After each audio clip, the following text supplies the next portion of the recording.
You're a failure and a burden, Daniel. My parents said this while my daughter faced heart surgery and I begged for their help. My name is Daniel Harper.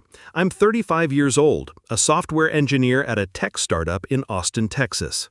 Those words cut deep, spoken by my mother as I stood in a hospital hallway at midnight, watching nurses rush my 5-year-old daughter, Chloe, into emergency surgery for a heart defect that had spiraled into a crisis. My wife, Sarah, was with her, holding her hand until the doctors took over. Our world was falling apart, and I needed someone, anyone, to watch our home, handle our mail, or just be there so I could focus on my family. My parents lived 15 minutes away in a condo I'd helped them afford after their financial troubles. They knew Chloe, had bounced her on their knees as a baby, shared birthday cakes with her for 5 years. I'd never asked them for anything like this before. If this story of family betrayal hits home, subscribe and hit the bell for more real-life drama. My job at Quantum Pulse, a tech company specializing in cloud security, paid well. 6 figures, enough to support my family and help my parents when their world collapsed. 4 years ago, my father's small accounting firm went under after a major client sued for mismanaged taxes, leaving them with legal fees and a foreclosed home. I stepped in, not because they asked, but because I thought that's what family did. I sent them $2,000 every month to cover rent, utilities, and groceries. I added them to my phone plan, paid their car insurance, even covered my mother's physical therapy after a knee injury. Sarah, a nurse at St. David's Medical Center, supported my decision, though she sometimes wondered if we were doing too much. "They're your parents," she'd say, "but they lean on you hard." I brushed it off. Family helps family, right? Chloe's heart condition wasn't new. She'd been diagnosed with a ventricular septal defect at 2, a hole in her heart that doctors monitored but said might close on its own. We'd managed it with regular checkups, medications, and hope. But 2 weeks ago, she started getting tired too quickly, her lips turning blue after playing in our backyard. Sarah noticed first, her nurse's instincts kicking in. We rushed Chloe to the hospital, where a cardiologist delivered the news. The defect had worsened, and she needed surgery, fast. The procedure was risky, with terms like heart failure and critical condition thrown around, while I tried to stay calm for Sarah and Chloe. That night, as Chloe was prepped for surgery, I realized our neighbor, Linda Carter, who'd been watching our house, had to leave for her early shift at a coffee shop. I needed someone to step in, just for a few hours, to keep things together while I stayed with my daughter. I called my parents at 10 p.m., my hands shaking as I dialed. My mother answered, her voice annoyed, like I'd interrupted something important. "Daniel, it's late. What's wrong?" I explained Chloe's surgery, how Sarah was with her, how I needed them to come over, maybe pick up some clothes for us or watch the house until morning. "We're in Dallas with Ryan," she said, referring to my older brother, a mechanical engineer who lived 3 hours away. "We planned this trip months ago. Ryan got us tickets to a car show, and we're staying at a nice hotel. We can't just leave." I stood in the hospital corridor, the fluorescent lights buzzing overhead, and felt my throat tighten. "Mom, Chloe's in surgery. It's serious. I just need you to help for one night." My father's voice came through in the background, gruff and dismissive. "Call someone else, Daniel. We're not driving back tonight." I hung up, stunned. Doctors hurried past me, their shoes squeaking on the linoleum. My parents, who lived in a condo I paid for, who called Chloe their little sunshine, chose a car show over their granddaughter's emergency. Linda, our neighbor, agreed to stay a few more hours, but she couldn't miss work. I called a home care service, paying $300 for an overnight assistant to manage our house and check our mail while I sat in a waiting room wondering if Chloe would make it. Sarah held my hand, her eyes red from crying, as we waited for updates. The surgeon came out at 2 a.m., saying Chloe had pulled through but would need intensive care for at least 2 days. Relief washed over me, but the sting of my parents' refusal lingered. They didn't call to check on Chloe the next day, or the day after. Ryan didn't either. 3 days later, my mother texted, asking if we were coming to their place for our usual Saturday barbecue. I stared at that message, my phone screen glowing in the dim hospital room where Chloe slept, tubes connected to her small body. I deleted the text without replying. For 4 years, I'd been their safety net. When their accounting firm collapsed, I gave them money without hesitation. I paid their phone bills, their car repairs, even helped with my mother's therapy sessions. Ryan sent them cash now and then, but nothing consistent. He had his own life in Dallas, his own projects, and I never minded carrying the load. Sarah and I could afford it, until now, when it mattered most, and they weren't there. The warning signs had been there, small things I'd ignored. Last summer, when Chloe had a high fever and we took her to the ER, my parents said they couldn't visit because they had a dinner with friends.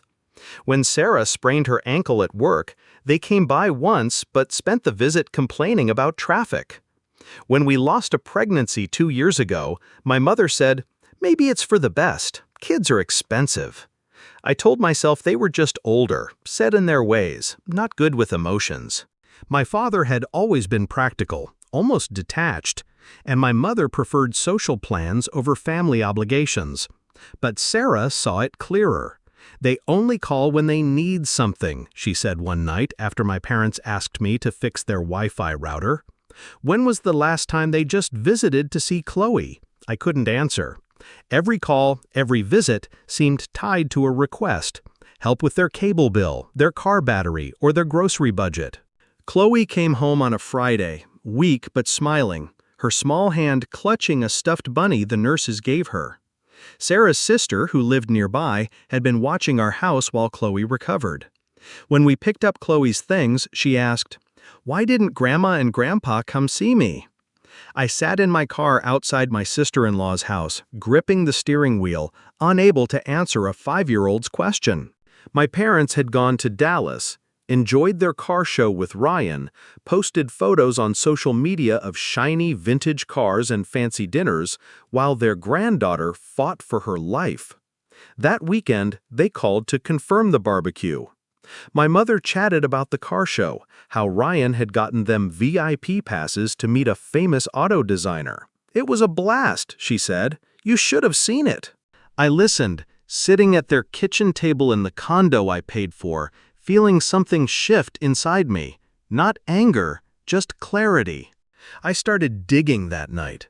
Something about their absence, their casual dismissal, made me question everything. I logged into the bank account I'd set up for their emergencies, one they had access to for unexpected expenses.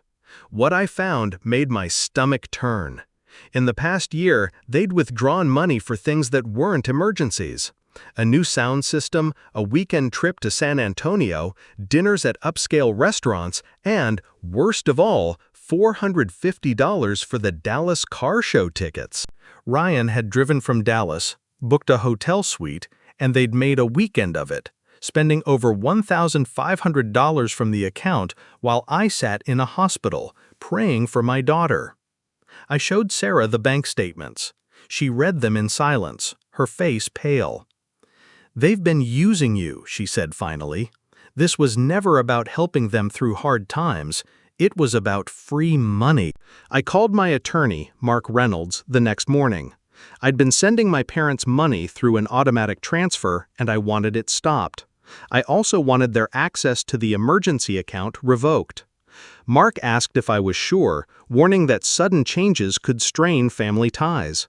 "I'm sure," I said, "and I want it documented that this is my choice, fully informed." Sarah sat beside me, her hand on mine, as I made the call. She knew what this meant, a financial crisis for my parents, just like their refusal had been a crisis for us. But our crisis was about Chloe's life. Theirs would be about money. When I hung up, I felt lighter, like a weight I hadn't noticed was finally gone. My parents noticed the missing transfer on the first Monday of the next month. My father called me at work, his voice sharp with confusion. "Daniel, there's a problem with the bank. The rent money didn't come through. Can you fix this?" I was debugging code for a new security protocol, my computer screen filled with lines of data. I set down my coffee and looked out my office window at the Austin skyline. "There's no problem, Dad. I canceled the transfer." Silence hung between us. I heard my mother in the background asking if the bank made a mistake. "You canceled it?" my father said. "Why would you do that?" I took a breath. "Because family shows up when it matters. You taught me that." "Apparently a car show matters more than Chloe's surgery." His tone turned defensive. "That's not fair, Daniel. Those tickets were expensive. We planned that trip for months. Chloe's fine now, isn't she?" I gripped my phone. "She was in surgery for 6 hours. She could have died." He scoffed. "You're blowing this out of proportion. You always do." I hung up. 30 minutes later, my mother called. "Daniel, honey, there's been a misunderstanding. Your father's upset, but we can work this out. We're family. Families don't hold grudges over little things." Little things? Chloe's heart surgery? I sat in my office watching colleagues pass by, their lives unaffected by my family's chaos. "Mom, I have work to do." She kept talking. "We have bills due, Daniel. The rent's tomorrow, and without that money, we're stuck." I cut her off. "You'll figure it out. You always do." That evening, Ryan called. His voice was cautious, like he was testing the waters. "Look, Daniel, I get you're upset, but Mom and Dad were so excited for that car show. They bought those tickets months ago. You can't expect them to drop everything because Chloe had a medical issue." "A medical issue? Ryan, she had heart surgery. She was in ICU for 2 days." He paused. "But she's okay now, right? You're making this sound worse than it was." I hung up without another word. The next day, my mother texted, "Ryan's helping with rent this month, but we need to talk. This can't go on." I read the message while helping Chloe color a picture of a rainbow, her small hands gripping crayons with determination. Sarah was in the kitchen, making dinner, her movements still careful from the stress of the past weeks. My parents had chosen a car show over their granddaughter. I drove to work, replaying Ryan's words about planning better. He missed the point. This wasn't about logistics. It was about what you do when family needs you. I started pulling more bank records, digging deeper into what my parents had done with the emergency fund. Each statement felt like a punch. More dinners, more trips, more things they couldn't afford without my money. The next morning, I sat at my desk in Quantum Pulse's open plan office, the hum of keyboards and muffled conversations filling the air. My laptop screen displayed the emergency account's transaction history. Each line a reminder of my parents' betrayal. I couldn't shake the image of Chloe in her hospital bed, her small chest rising and falling under monitors, while my parents and Ryan posed for photos at a car show. I dug deeper into the bank records, cross-referencing dates and amounts. That's when I noticed something odd, a withdrawal of $10,000, labeled miscellaneous, made 3 months ago, right after my grandmother's passing. My grandmother, Ellen Harper, had left a will, splitting her estate equally between Ryan and me. Her lawyer had confirmed it, $500,000 each deposited into separate trust accounts. I hadn't touched mine, planning to use it for Chloe's college fund or future medical expenses. But this withdrawal didn't add up. I called the bank, my voice steady despite the knot in my stomach. The representative confirmed the transfer came from my parents' access to the emergency account, but the destination was a personal account in Ryan's name. My heart sank. Ryan had access to my parents' accounts for emergencies, just like I did. But this wasn't a broken water heater or a medical bill. This was theft. I asked for detailed statements, which arrived by email within an hour. The records showed Ryan had siphoned off smaller amounts over months, $2,000 here, $5,000 there, totaling $50,000 before the big $10,000 transfer. I printed the statements, my hands trembling as I highlighted each unauthorized withdrawal. Sarah was at work and Chloe was with her aunt, so I had the house to myself that evening. I spread the papers across the kitchen table, piecing together a timeline. Ryan had been spending my inheritance, and my parents, who had access to the same account, either didn't notice or didn't care. I called Mark Reynolds, my attorney, and explained what I'd found. "This could be fraud," he said, his voice calm but serious. "You'll need more evidence, emails, texts, anything showing intent. If Ryan accessed your share of the inheritance without permission, we can sue for recovery." I spent the next 2 nights combing through old emails and texts from Ryan and my parents. I found a thread from 3 months ago, right after the will was read. Ryan had emailed my parents saying, "I'll handle the trust account for you. Don't worry about Daniel, he's too busy with work." My mother replied, "Good idea, we trust you." No mention of me, no question about my share. I saved every message, every screenshot, my anger growing with each click. Ryan wasn't just careless, he was calculated, using my parents' dependence on me to cover his tracks. Sarah came home late from her shift at St. David's, her scrubs wrinkled from a long day. I showed her the emails and bank records. She sat down, her eyes scanning the pages, her jaw tightening. "Your brother stole from you, and your parents let him," she said, her voice low. "They knew Chloe was sick, Daniel. They knew we needed that money for her." I nodded, the weight of it settling in. The inheritance wasn't just cash, it was security for Chloe's future, her surgeries, her life. Ryan had taken that, and my parents, who I'd supported for years, hadn't said a word. "What's the plan?" Sarah asked. I leaned back in my chair, staring at the ceiling. "I'm done helping them. All of them. I'm calling Mark tomorrow to start the lawsuit." The next day, I met Mark at his office downtown, a small suite with a view of the Colorado River. I brought the bank statements, emails, and a copy of my grandmother's will, which clearly stated the equal split. Mark reviewed everything, jotting notes on a legal pad. "This is solid," he said. "We can file a civil suit against Ryan for theft and breach of fiduciary duty. Your parents could be liable too, since they had access to the account." I hesitated. Suing my parents felt like crossing a line, but so did their silence, while Ryan drained my inheritance. "Start with Ryan," I said. "I'll deal with my parents separately." Mark nodded, promising to draft the paperwork by the end of the week. I left his office feeling a mix of resolve and unease, like I was dismantling something I'd spent years building. That afternoon, I called my bank and canceled the monthly $2,000 transfer to my parents. I also removed their access to the emergency account entirely, ensuring no more withdrawals could happen. The bank representative asked if I wanted to notify the account holders.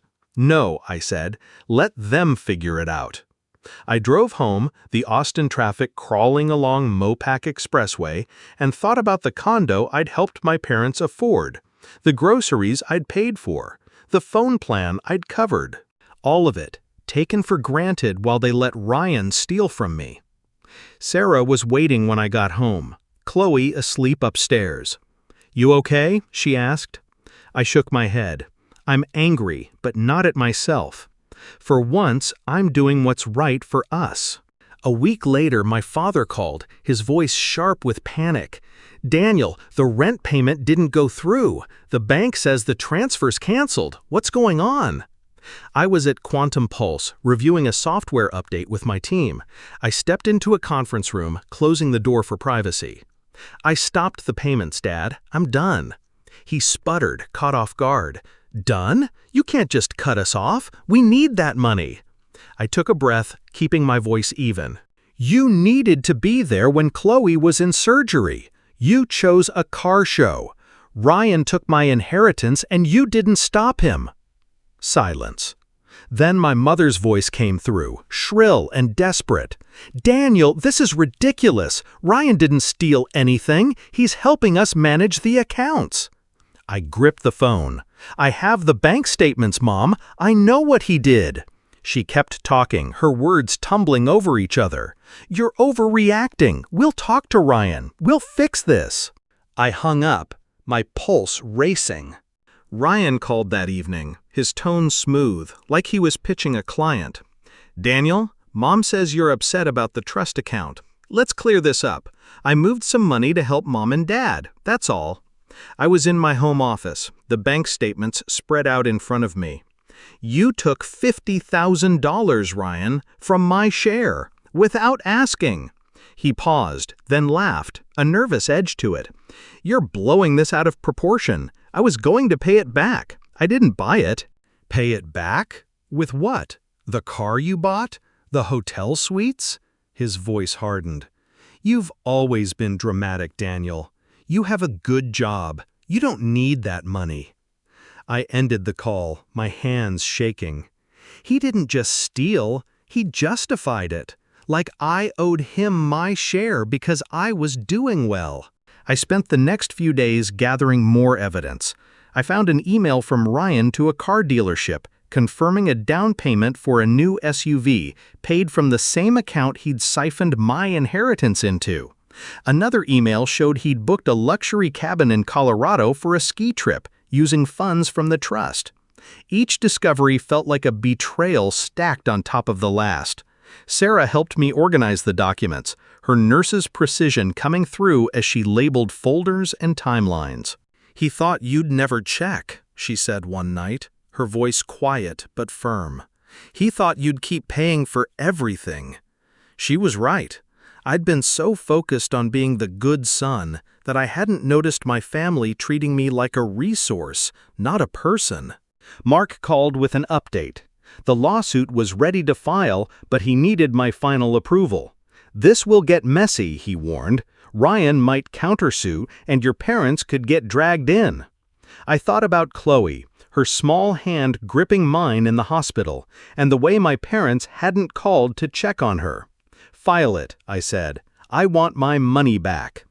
Mark sent the paperwork to Ryan's address in Dallas, with a courtesy copy to my parents. I didn't warn them. They'd find out soon enough. That night, Sarah and I sat on the couch, Chloe curled up between us, watching a cartoon. "You sure about this?" Sarah asked. I nodded. They made their choice. Now I'm making mine. My parents called the next day, furious. My mother's voice was thick with tears. "Daniel, how could you sue your own brother? This is tearing the family apart." I was in my car, parked outside Chloe's preschool, waiting to pick her up. "He stole from me, Mom. You let him." She gasped, like I'd slapped her. "We didn't know. Ryan said he was managing things." My father cut in, his voice booming. "You're being selfish, Daniel. We raised you better than this."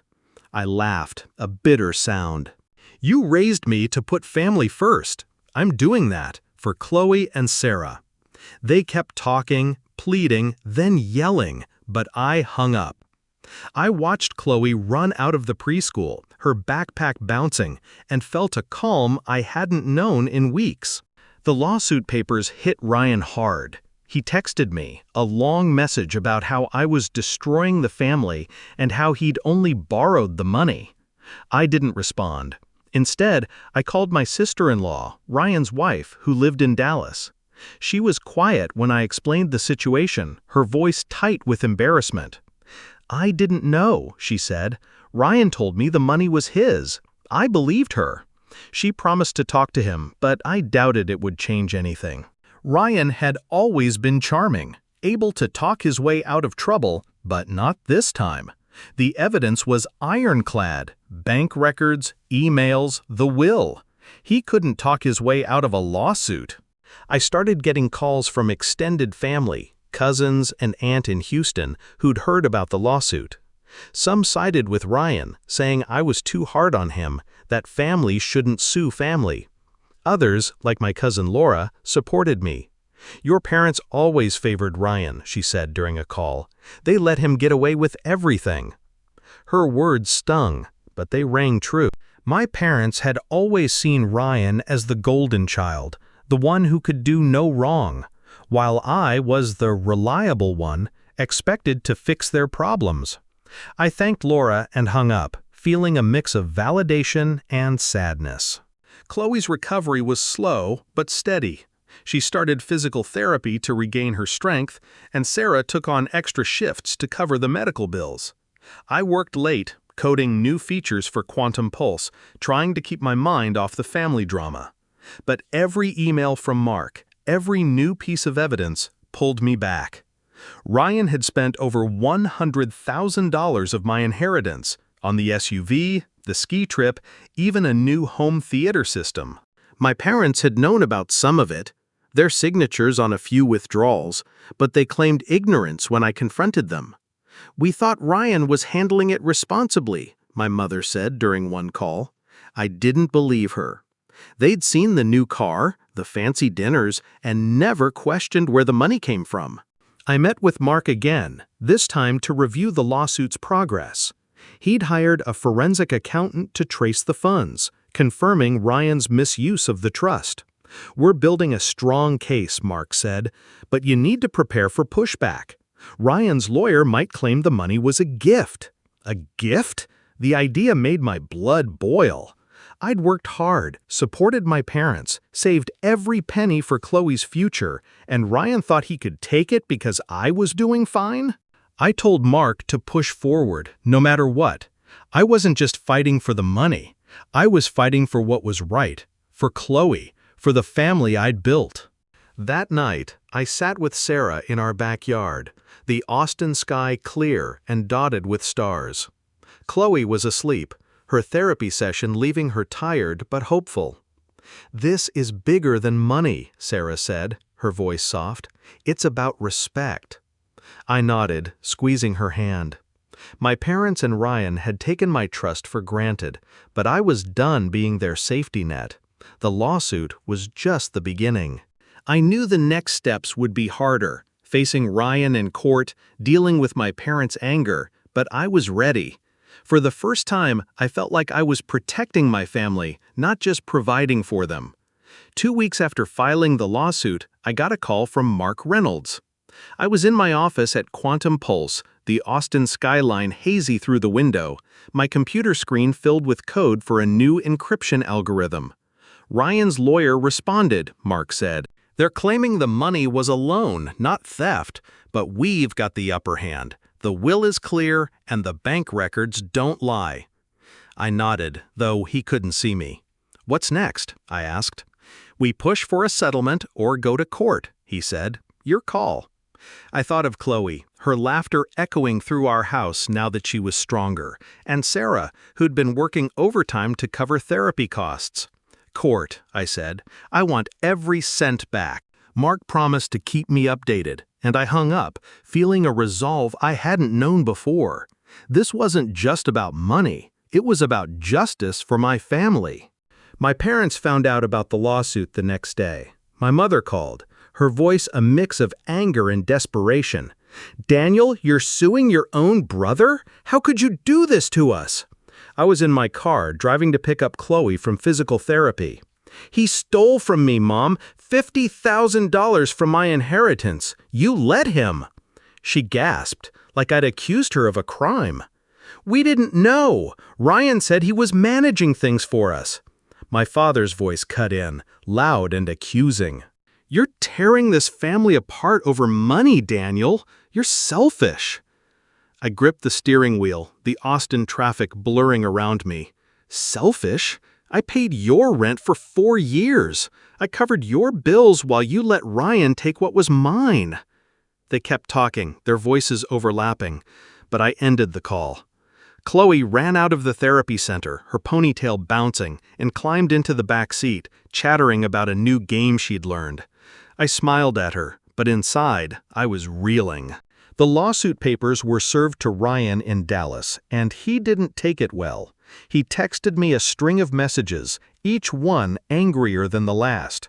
"You're ruining my life, Daniel. I was going to pay it back. You didn't need that money." I read them while sitting at our kitchen table, Sarah cooking dinner nearby. I showed her the texts. She shook her head, her eyes narrowing. "He's not sorry he stole, he's sorry he got caught." She was right. Ryan's messages weren't apologies. They were excuses, deflections, like I was the one in the wrong for holding him accountable. I didn't respond. Instead, I forwarded the texts to Mark, adding them to the evidence pile. Every word Ryan sent made my case stronger. My parents tried calling again, leaving voicemails when I didn't answer. The first few were pleading, my mother's voice soft, saying we could work this out, that family shouldn't fight like this. By the fifth message, they were angry. My father called me ungrateful, said I'd forgotten everything they'd done for me growing up. My mother accused me of punishing them for one mistake, as if letting Ryan steal my inheritance was a minor oversight. The last voicemail was desperate. My mother crying, saying they couldn't pay rent without my help, that Ryan could only cover so much. I listened to each one, sitting in my home office, the bank statements still spread out from weeks ago. Then I deleted them all. Their words didn't change the facts. Chloe's surgery, their absence, Ryan's theft. I sent a certified letter to my parents the next week, drafted with Mark's help. It was short, formal, and final. "Dear Mom and Dad," it began. "Effective immediately, I am discontinuing all financial support, including rent payments, phone service, insurance, and access to any accounts. This decision is non-negotiable. If you have questions about your finances, contact Ryan or make other arrangements." I signed it, had it notarized, and mailed it from a post office near Quantum Pulse. Sarah read the letter before I sent it, her eyes scanning each line. "It's harsh," she said, then nodded. "But they earned it." I agreed. They'd called me a burden when Chloe needed them most. They'd stood by while Ryan took what was mine. Harsh was fair. My parents received the letter on a Thursday. By Friday morning, my phone lit up with missed calls, 10 from my mother, 7 from my father. I was at Chloe's preschool, watching her play during a parent observation day. The voicemails piled up, and I listened to them later, parked outside a hardware store where I'd stopped to buy paint for our guest room. My mother's first message was confused, asking why I'd do something so cruel. My father demanded I call back, saying I was acting like a spoiled child. By the 10th message, they were frantic. My mother sobbing about unpaid bills. My father yelling that I'd regret this. The last message was from my mother, her voice small. "Daniel, we're family. We need you. Please." I deleted it, my hands steady. Family didn't steal from family. Family didn't choose a car show over a child's surgery. Ryan called that weekend, his tone different, less cocky, more desperate. "Daniel, let's talk this out. I can pay back some of the money. You don't need to drag this to court." I was in our backyard, pushing Chloe on a swing while Sarah planted flowers nearby. "You had months to pay it back, Ryan. You spent it instead." He stammered, trying to explain, but I cut him off. "Talk to my lawyer." I hung up, watching Chloe giggle as she swung higher, her strength returning with each therapy session. Sarah looked over, wiping dirt from her hands. "He's scared," she said. I nodded. "He should be." The lawsuit moved forward, and Mark's forensic accountant uncovered more. Ryan hadn't just taken $50,000, he'd drained nearly $200,000 from my share of the inheritance, funneling it into his own accounts, a new business venture, and luxury purchases. The SUV cost $40,000, the Colorado ski trip $15,000, a home theater system $10,000. My parents had signed off on some transfers, claiming they thought it was for family expenses. Mark said their signatures made them complicit, but I didn't want to sue them, not yet. I wanted Ryan to face the consequences first. The accountant's report was damning, and Mark used it to strengthen our case, filing for full recovery plus damages. My parents showed up at our house unannounced on a Tuesday evening, 3 weeks after the letter. I was helping Chloe with a puzzle at the dining table, her small fingers sorting pieces into piles. Sarah was upstairs, folding laundry. The doorbell rang, and I opened it to find my parents standing on the porch, looking older, smaller, their faces tight with worry. My mother held a folder, stuffed with papers and what looked like photos. My father wouldn't meet my eyes, his hands shoved in his pockets. "We didn't expect you to take it this far," my father said, his voice low. "Suing Ryan? Cutting us off? That's not family." My mother stepped forward, holding out the folder. "We brought documents, Daniel. Ryan's explained everything. He made some mistakes, but he's your brother." I stood in the doorway, the cool evening air brushing past me. "Mistakes? He stole $200,000. You let him." My mother flinched, her eyes welling up. "We didn't know, Daniel. We thought he was helping us." My father's voice hardened. "You're blowing this out of proportion. Chloe's fine now. You've got money. Why can't you let this go?" I looked at them, my parents, who'd eaten at my table, held my daughter, lived in a condo I paid for. They still didn't get it. "Chloe could have died," I said, my voice steady. "You chose a car show. Ryan stole my inheritance and you defended him." My mother started to speak, but I raised a hand. "This isn't about hurt feelings. It's about what you did or didn't do when it mattered most." They stood there, waiting, like they expected me to back down, to invite them in and fix their problems like I always had. Instead, I closed the door. Through the window, I saw them linger on the porch, my mother clutching the folder, my father pacing. They stayed for 10 minutes, probably debating whether to knock again, then walked back to their car. Sarah came downstairs, Chloe trailing behind her, a puzzle piece in her hand. "Who was that?" Sarah asked. "My parents," I said. "They brought papers to defend Ryan." She shook her head, pulling Chloe close. "They still don't see it." The next month was quiet but tense. Ryan's lawyer tried to negotiate a settlement, offering to repay half the stolen amount over 5 years. I refused. Mark pushed for a court date, and we got one set for 3 months out. My parents stopped calling, but Ryan kept texting, alternating between pleas and accusations. "You're destroying Mom and Dad," one message read. "They can't afford rent without you." I didn't reply. I'd learned they'd moved to a smaller apartment, and my father had taken a part-time job at a hardware store.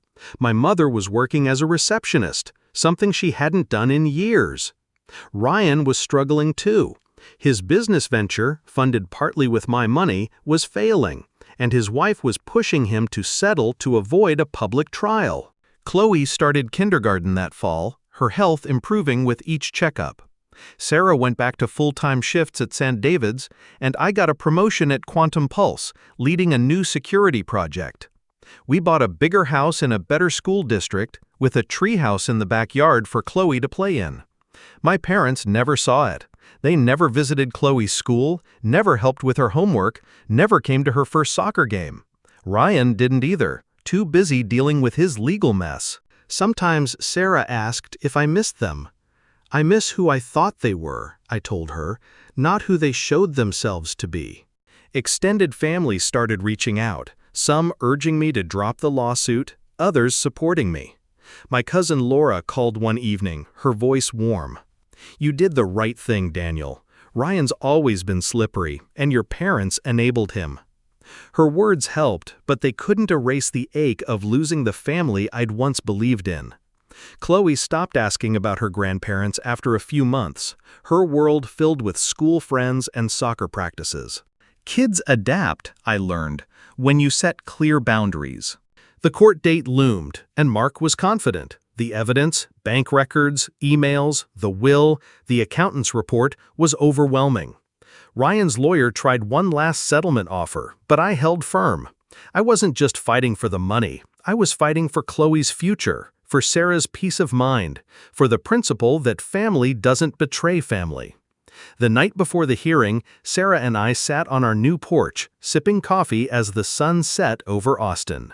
Chloe was inside, drawing pictures for her teacher. "Any regrets?" Sarah asked, her hand in mine. "None," I said. "They made their choices. I made mine." The trial was quick. Ryan took the stand, stumbling through explanations, claiming he'd borrowed the money with my parents' blessing. The judge wasn't impressed.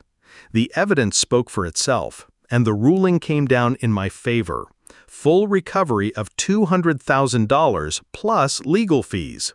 Ryan was ordered to sell his SUV and other assets to cover it. My parents weren't named in the suit, but their signatures on the withdrawals were mentioned, a public mark of their complicity. I didn't speak to them after the verdict. They sent one last letter, asking to meet, to heal the family. I didn't respond.